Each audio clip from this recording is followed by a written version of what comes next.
Hello అండి. నమస్తే. నమస్తే. పవన్ కళ్యాణ్ గారి జనసేన పార్టీ ఆఫీస్ మీద దాడి జరిగినట్టుగా కూడా తెలుస్తుంది. అయితే ఇప్పుడు పవన్ కళ్యాణ్ గారికి ఏమన్నా ప్రాణహాని ఉందా అని చెప్పి ఒకటి నడుస్తుందనమాట. సో ఏం చెప్తారు? నిజంగానే అంతవరకు వెళ్తుందంటారా? ఇయన్నీ ఏదో ఇప్పుడే నేను వీడియో చూశాను. ఆ వ్యక్తి ఎవరో కూడా తెలీదు. అందరిని దాటుకొని లోపలికొచ్చేసి ధ్వంసం చేశాడు అని జెప్పేసి ఇప్పుడే మీడియాలో కూడా చెప్తున్నారు. కానీ ఎవరు ఏంటి అన్నది ఎంక్వైరీ చేస్తది. గవర్నమెంట్ ఎంక్వైరీ చేస్తది కాబట్టి మనము ఎవరిని అనకూడదు. ఇది ఆయన మీద చేసి ఒక నార్మల్ ఘటనగా అనుకోవాలి. ఆయనకేమీ జరగదు. దయచేసి ప్రతి జన సైనికుడు కూడా కేర్ఫుల్గా ఉండండి. ఆయన చుట్టుపక్కల మీరు ఉండేటప్పుడు కూడా ఆయన రక్షణగా ఉండండి. పేదవాళ్ళ మనిషిగా ఆయన మనం జనంలోకి వచ్చిన వ్యక్తిగా మనం చూసేది ఏంటంటే మనం ఆయనకు అందుబాటులో ఉండాలి. ఈరోజు ఏదో ఈ ఘటన జరిగింది ఆయన మీద నెడదాము అని చెప్పేసి అనుకుంటున్నారేమో. కానీ ఒకటి చెప్తున్నాం, మీరు చేసేదంతా మీకు ఓట్లు లాస్ అవుతుంది తప్పితే ఏం ఉండదు. పేదవాళ్ళ కోసం కష్టపడే వ్యక్తిని మీరు ఈ విధంగా వృధా పెట్టి ఆయన్ని మానసికానికి గురి చేయాలని చెప్పి మీరు అనుకుంటే మీరే నష్టపోతారు. అపోజిషన్ ఉన్న పార్టీకి ఇప్పుడు ఎవడో బయట నుంచి వచ్చి ఎందుకు చేస్తాడు? ఇక్కడ ఎవడో ఒకడు ఉండింటాడు. ఈ రాష్ట్రానికి, ఆంధ్రప్రదేశ్ రాష్ట్రానికి చెందినవాడే అయ్యింటాడు వాడు. కంపల్సరీ ఒక వ్యతిరేక పార్టీకి చెందిన వ్యక్తి అయ్యింటాడు వాడు. మీరు ఒక వారంలో వాడు ఎవడు ఏంటి అన్నీ తెలిసిపోద్ది. చూడండి, ఆ రోజు నేను చెప్తున్నాను కదా, ఆ రోజు వాడు చేశాడు, వాడు పలానా పార్టీ ఓడని చెప్పి తెలిసిన రోజు జనాలు ఒక్క ఓటు వేయరు, ఒక్క ఓటు కూడా వేయరు. నేను చెప్తున్నాను కదా, మీరు ఒకటే చెప్తున్నాం మీకు, ఖబర్దార్, పవన్ కళ్యాణ్ జోలికి వస్తే తాట తీస్తాం, మీకు వేసే ఓటు కూడా వేయనీయకుండా చేస్తాం. ఆయన కోసం మేము ప్రాణాలు ఇవ్వటానికైనా సిద్ధంగా ఉన్నాం. మీరు అనవసరమైన పనులు చేసేయడం మానేసి పేదవాళ్ళ కోసం అవసరమైతే మీ దగ్గర సొంత డబ్బు ఉంటే పేదవాళ్ళకి ఖర్చు పెట్టి ఇల్లు కట్టించడమో రోడ్లు వేపించడమో అలాంటివి చెయ్యండి. కూటమి మధ్య చిచ్చు పెట్టే విధంగా ప్రయత్నానికి ఇలా చేస్తున్నారు. ఇలాంటివన్నీ అయ్యే కదండి చేతకాని పనులు.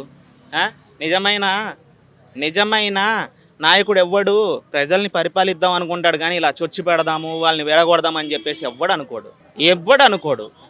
ఎందుకు చెప్పు? అలాంటివన్నీ ఎందుకు? పేదవాళ్ళ కోసం పనిచేయడానికి వచ్చారా మీరు? కూటమిలో చొచ్చు పెట్టడానికి వచ్చారా మీరు? గొడవలు సృష్టించడానికి వచ్చారా? రాష్ట్రానికి ఎందుకు వచ్చారు? పేదవాళ్ళ కోసం కష్టపడే తత్వం ఉన్న ఏ నాయకుడు కూడా ప్రజల మధ్యలో గొడవ పెట్టరు. వీళ్ళు ఆయనకి క్రేజీ ఏమి ఇస్తారు కానీ వీళ్ళు నిన్నగాక మొన్న వచ్చిన వాళ్ళు క్రేజీ ఆయనకి ఏమి ఇస్తారు? ఆయన ఇంటికితో సమానం. ఒకప్పుడు 1996లోనే ఆయన హీరో. ఖుషీ సినిమా టయానికి ఆయన రేంజ్ ఎంత ఉందో తెలుసు. ఒక ఇమేజ్లో ఉన్న హీరోతో పాటు ఆయన రేంజ్. ఆ టైంలో ఈయన తర్వాతే మహేష్ బాబు గారు అయినా, ఎన్టీఆర్ గారు అయినా ఈయన తర్వాత వచ్చిన వాళ్ళే. వాళ్ళందరూ కూడా ఈయన్ని చూసి ఒక ఇన్స్పిరేషన్గా తీసుకుంటారు. మొన్న కూడా ప్రభాస్ గారు ఏమన్నారు? మేము ఎంత నటించినా సీనియరే అని చెప్పేసి అన్నారు. అది ఆయన మంచితనం. అలాగే ఒక రెస్పెక్ట్ ఇవ్వాలి మనం. ఒక నాయకుడు, ఆయనకు సినిమా గ్లామర్ ఉంది, ప్రజల ఆదరణ ఉంది. ఈరోజు కాకపోతే ఏదైనా సరే ఆయన జోలికి వస్తే బాగుండదు. Hello brother. హాయ్. హాయ్. అయితే పవన్ కళ్యాణ్ గారు పార్టీ ఆఫీస్ మీద దాడి జరగడం జరిగింది. అయితే ఇప్పుడు అందరూ కూడా పవన్ కళ్యాణ్ గారికి ఏమన్నా ప్రాణహాని ఉందన్నట్లు కూడా చూస్తున్నారు. సో ఏంటి, ఎవరు చేసి ఉంటారు అనుకుంటున్నారు? అది మనం ఎవరిని ఈ పార్టీని మనం కరెక్ట్గా మెన్షన్ చేయమల్దండి. ఎవడైనా చేసి ఉండొస్తాం. మనం వీళ్ళదా చేస్తారు ఇక అట్ల నుంచి ఎవరైనా చెప్పకూడదు. చేసేవాళ్ళకి సిగ్గు లేదా? దిల్లు కావాలండి. దిల్లు ఉండి ఆ పర్సన్ని డైరెక్ట్గా అటాక్ చేయాలి. ఊరికి వాళ్ళ ఆఫీస్ని ఎరగొట్టేది, వాళ్ళు ప్రాపర్టీ డ్యామేజ్ చేసి అది కాదు గట్స్. మీకు గట్స్ ఉంటే డైరెక్ట్గా ఫేస్ టు ఫేస్ మోదాలా. అదనే చెప్పుకుంటున్నా హేటర్స్కి. పొలిటీషియన్స్ ఎవరైనా ఉండి అంతా చేస్తున్నారంటారా? లేకుంటే కూటమిలో ఏమన్నా గొడవలు రెచ్చగొట్టడానికి ఇట్లా ఏమైనా చేస్తున్నారా? పాలిటిక్స్ బ్రో ఇది. ఎవడు చేస్తాడన్నా మనల్ని గెచ్ చేయమలదు. వాళ్ళ పార్టీ ఏమి ఉండొస్తాం, వాళ్ళ పార్టీలో సీట్ దొరకాలని ఓళ్ళే చేసి ఉండొస్తాం, లేకపోతే అదర్ పార్టీ చేసి ఉండొస్తాం, లేకపోతే టీడీపీలో ఓళ్ళే చేసి ఉండొస్తాం.